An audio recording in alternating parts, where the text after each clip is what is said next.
नमस्कार। ओम नमो भगवते वासुदेवाय नमः। मैं आचार्य पंडित दीनानाथ पाठक आध्यात्म चैनल में आप लोगों का स्वागत करता हूँ। आज मैं आप लोगों को एक ऐसा प्रसंग सुनाने जा रहा हूँ जो प्रसंग रामायण से जुड़ा हुआ प्रश्न है। आप लोगों ने बहुत बार सुना होगा कि माता सीता का रावण ने अपहरण किया था, लेकिन क्या आप लोग यह जानते हैं कि रावण ने राजा दशरथ का भी अपहरण किया था और कौशल्या का भी अपहरण किया। यह उस समय की बात है जब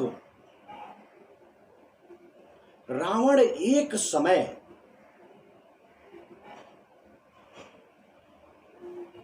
विधि के लेखनी के पास पहुंचा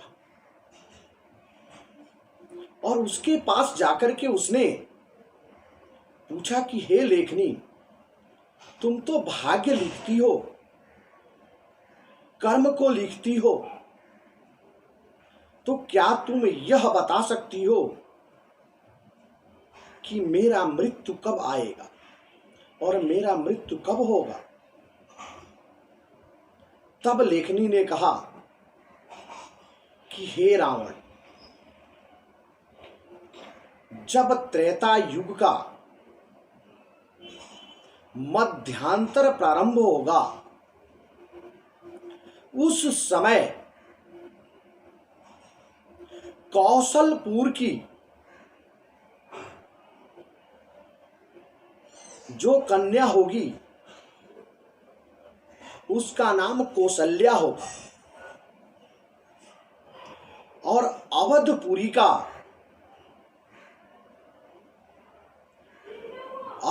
का राजा जो राजा दशरथ होंगे, जो युवा अवस्था में रहेंगे, उनके साथ कौशल नरेश की पुत्री का विवाह होगा।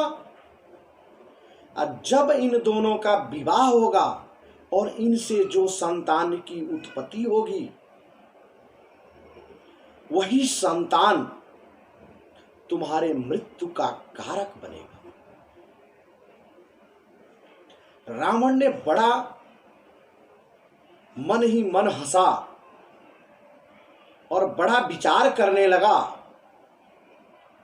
उसने विचार करते हुए यह सोचा कि अगर हम इनके विवाह के पहले ही इनको मृत्यु को दे दें, इनको मृत्यु को प्राप्त हो जाए यह सब, तो न विवाह ही होगा, न इनका संतान की उत्पत्ति ही होगी और वह न मेरे मृत्यु का कारण ही बनेगा। तब रावण कौशल नरेश की पुत्री को अपहरण कर लिया और अपने मित्र जलंधर को एक बक्से बना करके उसमें बंद करके जल में ले जाकर के छुपा दिया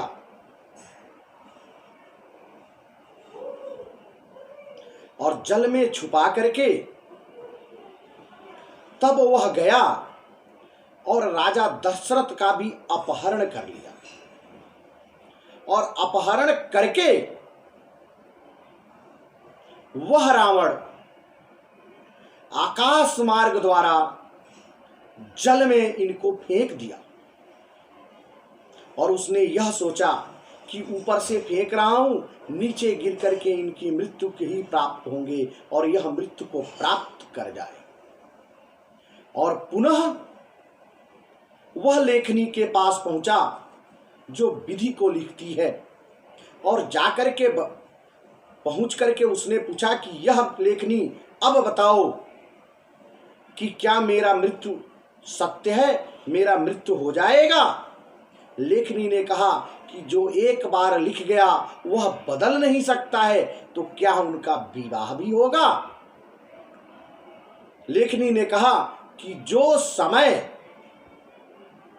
निश्चित की गई है उस समय में उन दोनों का विवाह अवश्य ही होगा, इसमें किसी भी प्रकार का कोई संशय नहीं है। रावण ने वहां पे हंसा और अपने लंकापुरी को चला गया। इधर जलंधर जो था रावण का मित्र, उसे युद्ध हो गई और युद्ध के कारण वह युद्ध करने चला गया, जिसका परिणाम यह हुआ कि जिस काठ की गुमटी के अंदर कौशल्या को रखा गया था, उसी समय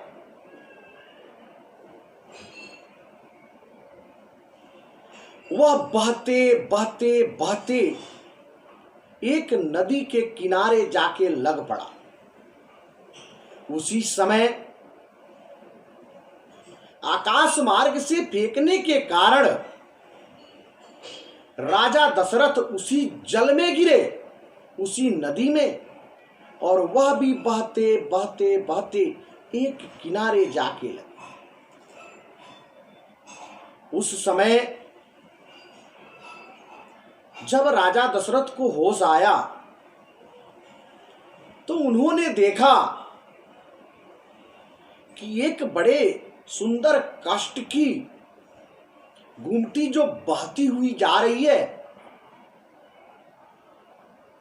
उन्होंने क्या किया कि उस गुमटी को किसी तरह धीरे धीरे करके नदी के किनारे लेकर के आए। और जब उसे उन्होंने खोला तो क्या देखा कि उसमें कौशल राज की राजकुमारी है।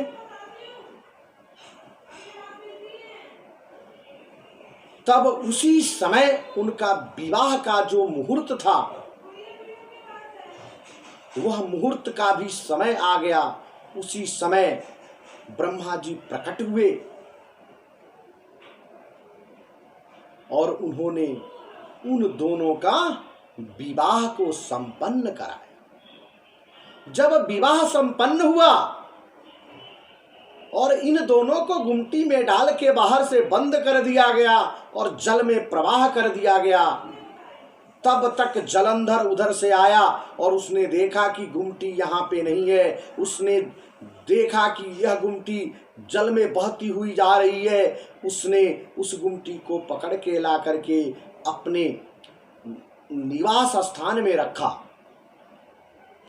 जब वह दिन बीत गया तब रावण ने लेखनी के पास पहुंचा और लेखनी से कहा, क्या उन दोनों का विवाह संपन्न हो गया। लेखनी ने कहा कि हां, उनका विवाह संपन्न हो गया, क्योंकि जो विधि ने लिख दिया उसे कोई बदल नहीं सकता है। रावण ने हंसा और हंस करके वह अपने मित्र जलंधर के पास गया और कहा, मित्र, मेरे अमानत को दो। जलंधर ने वह गुमटी उसे प्रदान करी और जब उसे खोला गया तो उसमें राजा दशरथ और कौशल्या दोनों ही एक साथ थे। अब रावण अपने आप में न रहा और अपने खड्ग को निकाल करके, चंद्रहाड़ खड्ग को, और उसने कहा कि इन लोगों को इसी समय इनको यहाँ मृत्यु को प्राप्त करा देता हूं, न ये रहेंगे, न इनकी संतान की उत्पत्ति होगी, न मेरे मृत्यु का कारण बनेगा। तभी भगवान नारद प्रकट हुए और रावण से कहे कि हे रावण, तुम बड़े मूर्खता करने जा रहे हो।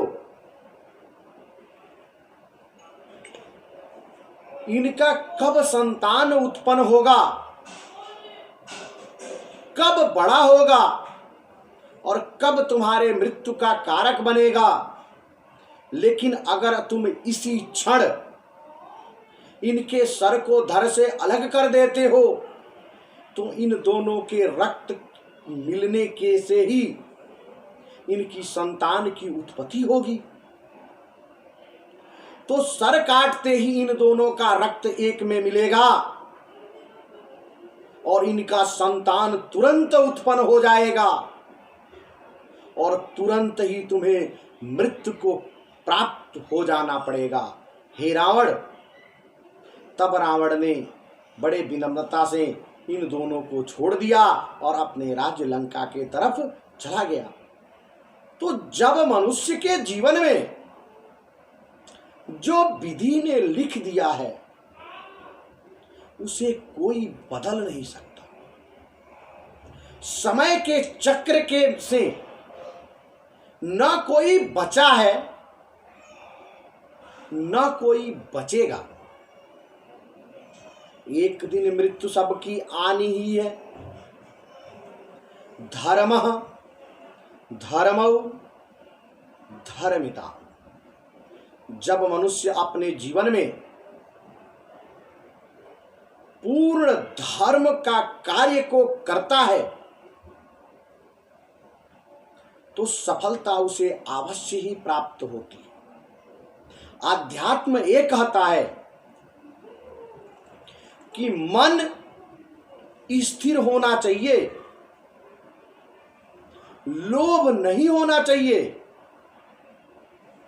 लालच से परे रहो, अपने कर्म को करो, ईश्वर के गुणगान को करो और जो कुछ तुम्हें प्राप्त है तुम उसी में प्रसन्न रहो। क्योंकि हमारी इच्छाएं कभी मरती नहीं है। अगर एक इच्छाएं हमारी पूर्ण हो जाती हैं तो दूसरी इच्छाएं हमारे अंदर से स्वतः ही प्रकट होने लगती हैं। मैं इसी तरह अपने अध्यात्म चैनल में आप लोगों के लिए नए नए प्रसंग को लाता रहूंगा।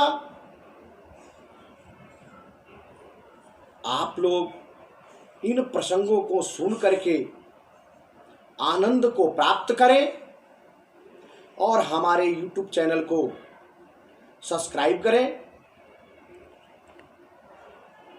क्योंकि अगर आप सब्सक्राइब करते हैं, लाइक करते हैं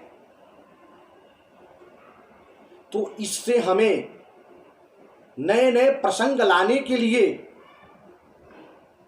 उत्साह बढ़ेगा और मैं आप लोगों के लिए नए नए प्रसंग को लाता रहूंगा। ओम नमो भगवते वासुदेवाय नमः।